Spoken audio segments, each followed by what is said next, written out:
Here today with us is Dr. Lynda Clarke.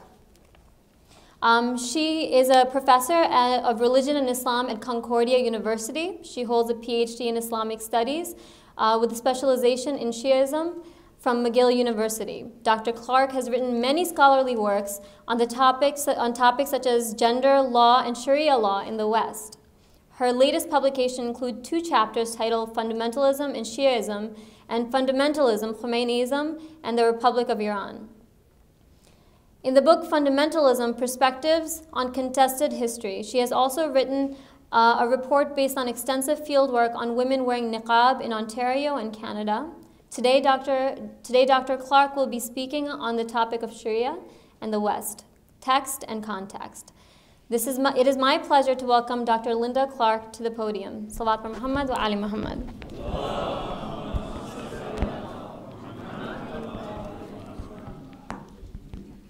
Assalamu alaikum. It's an honor to be with you again here today. I see that your leaders have taken my advice and invited younger people and people that are possibly more out of your ethnic group, but they did me the honor again of inviting me, even though I'm an older person and not an Urdu speaker exactly. So thank you very much. Bismillahirrahmanirrahim. Actually, the title you have for my talk is incorrect. The title is actually Explaining Sharia, a Challenge for Muslims in the West. But I think that the introduction that you gave said it very well. The first speaker this morning talked about the relation between academic and practical knowledge, that you really need the academic knowledge to draw on when addressing practical questions. And I would certainly agree with that, but today I'm going to emphasize very much the practical, as implied in the title of my talk, A Challenge for Muslims in the West. And I'm really going to be asking you questions, and during the question period there's no need for me to answer anything, because I'm going to, in this short talk, give my suggestions about how Sharia might be explained to non-Muslims and why I think this should be done. But you may have different ideas, and I have to say that I am not very sure what you think Sharia is and what it means in your life and your practice. And I think that that's something that needs to be reflected upon and clarified first before formulating this necessary answer. So, in short, I'm here to learn from you as if I were doing field work. And I often do field work among Muslims in North America, and I've also done it in Britain, asking them questions about their as Sister Aga said it earlier, living tradition. Okay, so that's where I'm coming from today. I was also told that the session was going to be about ijtihad. My topic is not maybe exactly about ijtihad, but I think it's relevant to it, because if you're going to talk about ijtihad here in this American setting, that really raises the question of the place of Sharia in the life of Muslim American individuals and communities. So you can't logically, I think, speak about ijtihad and its greatness and its potential for advancing Sharia without thinking, reflecting very deeply on the meaning of Sharia. What are you going to finally use this for? What kind of law and ultimately life are you going to create with this here in the West? To put it another way, in order for ijtihad to be relevant here in America and used effectively, it's necessary to reflect about the purposes for which it can be used. And those are bound to be different for American and Western communities than in Muslim majority countries or India, where I know many of you come from. In this country, we're all building something new, including some converts, and it's a very great project. So there is that need to think about Sharia. But I know that the need to think about the meaning and place of Sharia in an American setting is made more important by widespread negative perceptions in American society, which Farheen told us about. And I shouldn't just say negative perceptions, but unfortunately an active campaign to blacken Islamic law, Sharia, and therefore Islam and Muslims through it.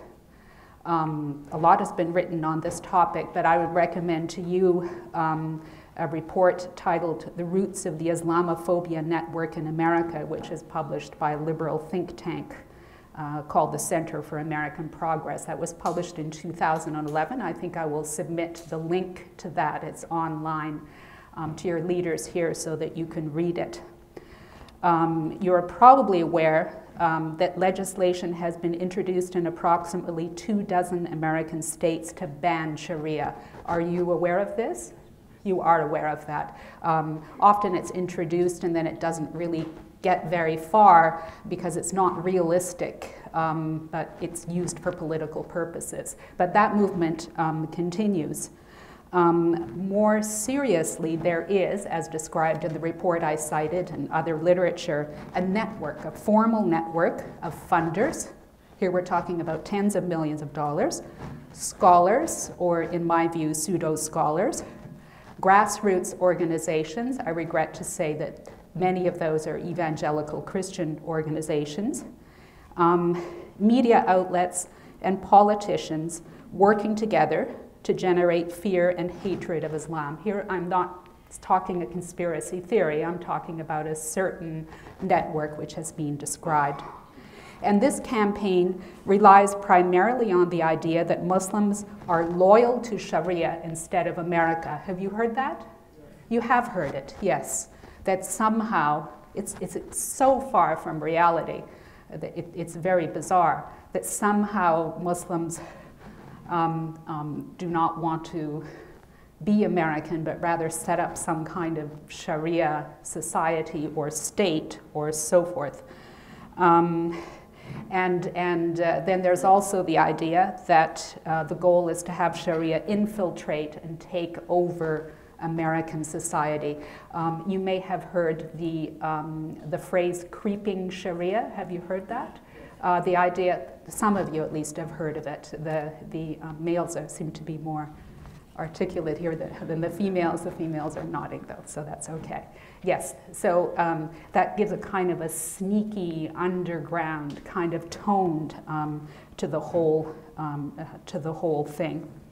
So it seems that you're more or less familiar with that. Listen, American society and Canadian society that I come from is a good society. There are many good people, and it's a place where one can make oneself heard. I do not mean to denigrate the society or to stir up fear, you know, among yourselves, even though there are police cars outside guarding the place. There are good people, but I don't think that we should underestimate the influence that this network has. And they really rely on images of Sharia and creeping Sharia.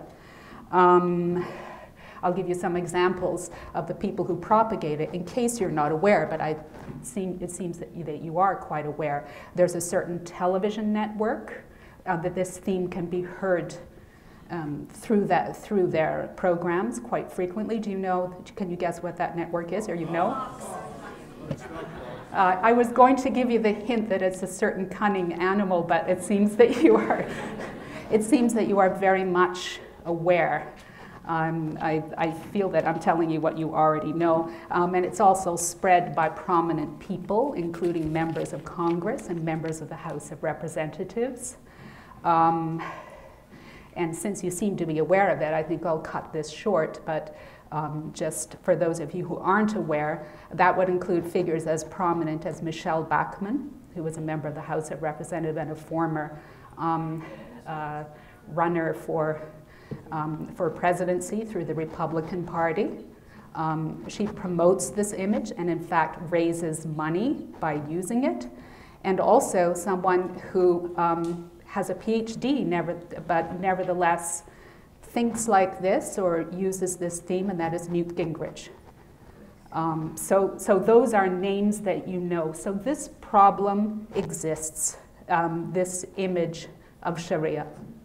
And we know partly where that image comes from. It comes from Islamist situations or groups outside of this country and so forth. I mean, there are sort of sources of the whole image.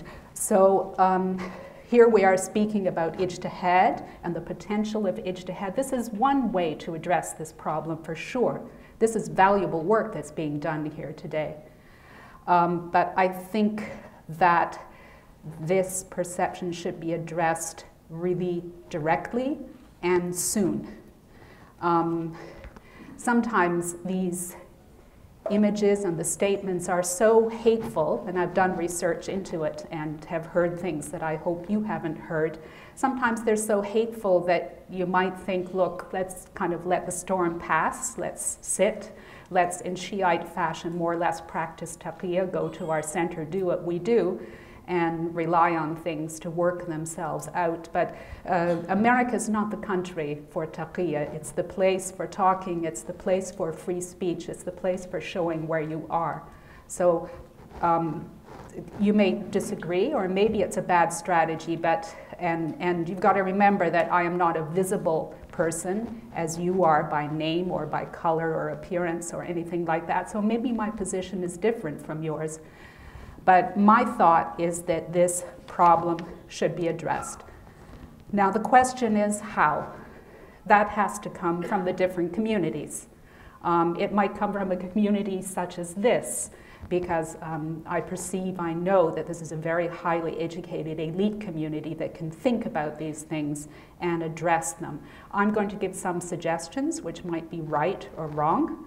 And then hopefully during the so-called question period, you can give some of your thoughts. I think that the best path, both to define Sharia law in America and explain it to outsiders, is to describe what people are actually doing. You know, in explaining yourself to outsiders, you clarify yourself what you are doing, and you have to clarify what you are doing and what you think to explain it to outsiders. So I think certainly it's a double process. I think that is the most effective and convincing thing for outsiders. If people come by in a car and say, you know, you want to make Sharia law, whatever, if you describe what you actually do and believe, that's the thing that can't be refuted. Sometime after I conceived of the title or topic for this talk, I came across an article published by the ISNA organization, Islamic Society of North America, that you may be aware of, in their magazine Horizons, called How to Talk About Sharia. So I thought, good, I can get some ideas from here.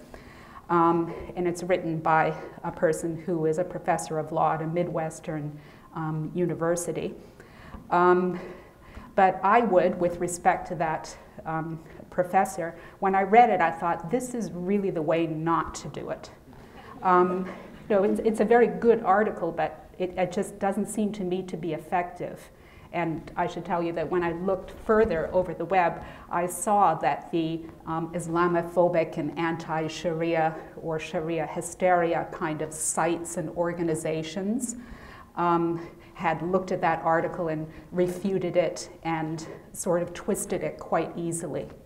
The author of this article points out that she says that if you want to explain Sharia to people, you should say, look, historically it's been pluralistic, with different schools allowed and different opinions valued.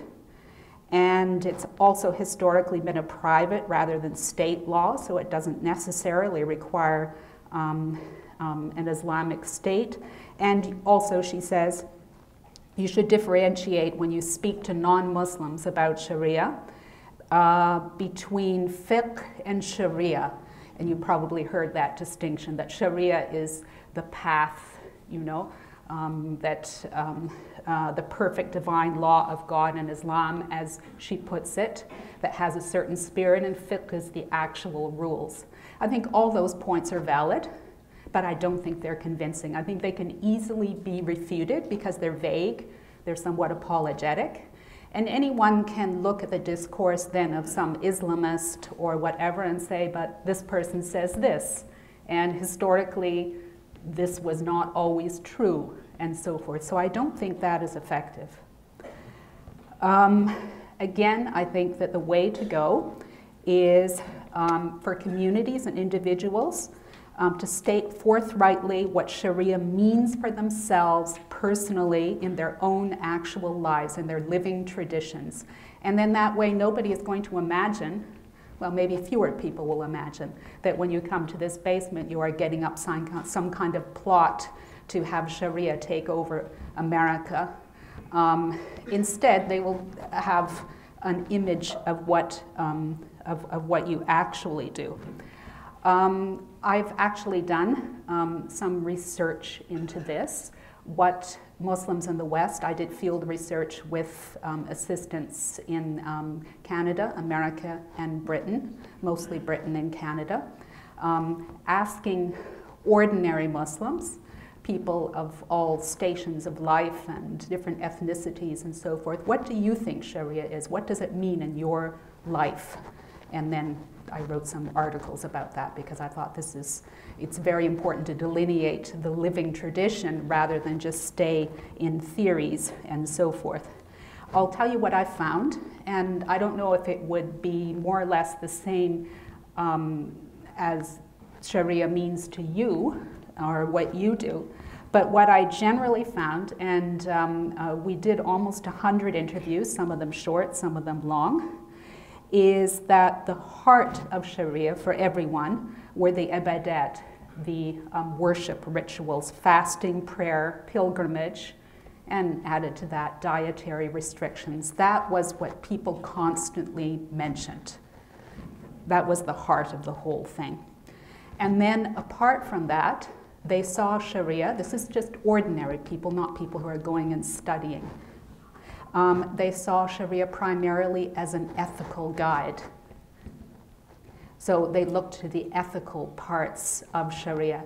And when we asked them, what do you mean that Sharia is really ethics more than rules of law? They talked about things like treating neighbors, including non-Muslims, well. That was a very prominent theme. And of course, you can see that in the Quran, you can see that in the Hadith, so you can see where it's drawn from. Respecting the environment, doing your best at work, and so forth, and so on. This is what Sharia meant to these people. As far as legal rules, usually it meant just the rules of the marriage ceremony. Sometimes, but not so often, they mentioned divorce rules. Often they mentioned paying the mahr. And almost universally, except for a couple of people, when they were asked about the hudud, that is about punishments, criminal law, and so forth, they would say something like, this is not part of Sharia. Not everybody maybe believes that, but all of my informants, except a couple, would say, no, this is not part of what I consider law. A very common statement was, I don't see Sharia practiced in any so-called Islamic state. That was a very common statement. So it seemed to me that they were sort of talking about their own life in Canada, Britain, America, and cordoning themselves off, that is, marking themselves off from what was going on abroad. So I could see a kind of a distinctive American or British or so forth Islam emerging from that. Now, I don't think that the people we interviewed for my study were lost to Sharia and Islamic law. I mean, I don't think that they had just gone astray because they were in London and they didn't have someone to instruct them and so forth. It seems rather that it has been very common historically in Muslim societies for the ibadat, the rituals, the prayer, and so forth, to function as the core of Sharia. That's why the rules for those things are so minutely developed, sometimes in separate groups. Other parts of Islamic law probably had limited currency, maybe except for a little bit of personal law, law of divorce and marriage and so forth. So I would agree with the anthropologist Talal Asad, who says that there has never been any Muslim society in which the religious law, he means legal rules, has governed more than a fragment of social life. But Sharia, in the wider sense, always survived and flourished because it was centered on these rituals and because it was centered on the ethics. Okay? And Muslims have lived mostly in the past, just as they do today in America and Britain and so forth, in situations in which different legal systems coexist. So in a way, we're not in a novel situation here. We're in a situation of legal pluralism, is the way anthropologists would describe it. If someone were to decide that what I described was their definition of Sharia, it would not be so different, really, necessarily, from what went on in the West, in the rest of the Muslim world historically. In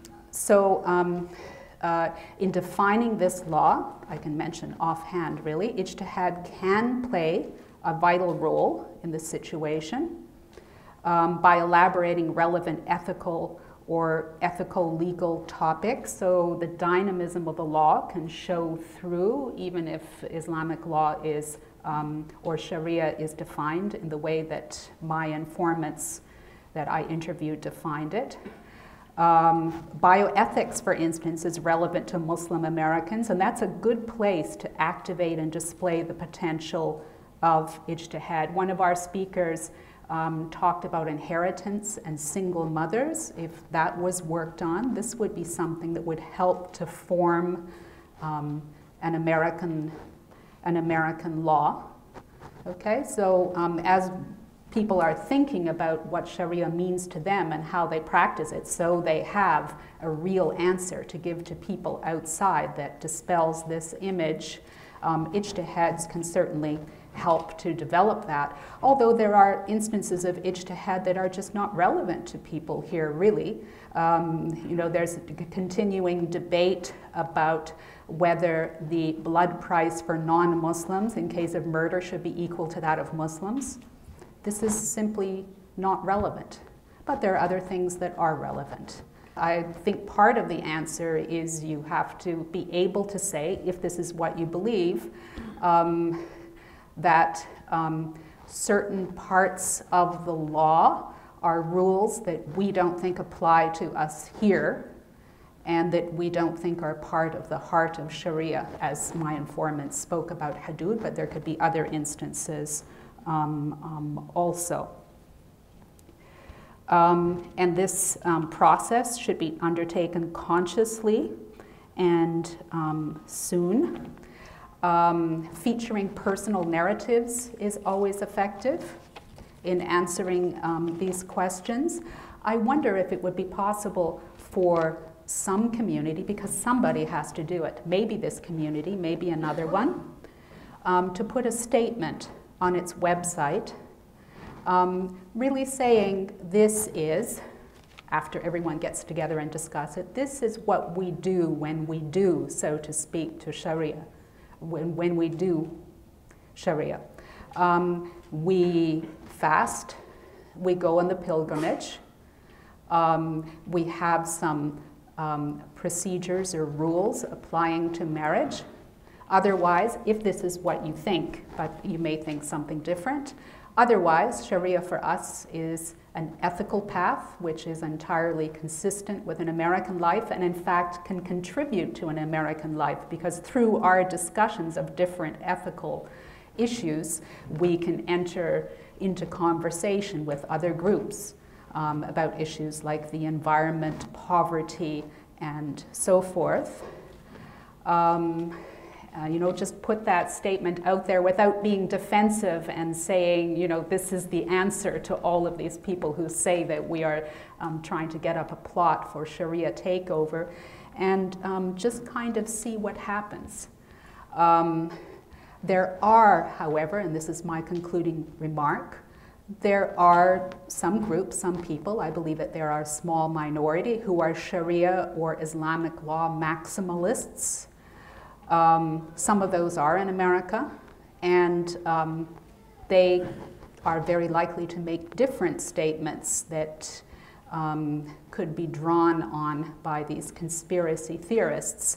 So the mission would be not only to think about, reflect about what you think Sharia is and how you perform or do Sharia, figure out how to explain that vividly, personally, and thus convincingly to outsiders. But I think you also would have to, we would also have to be ready to enter into a debate with some groups.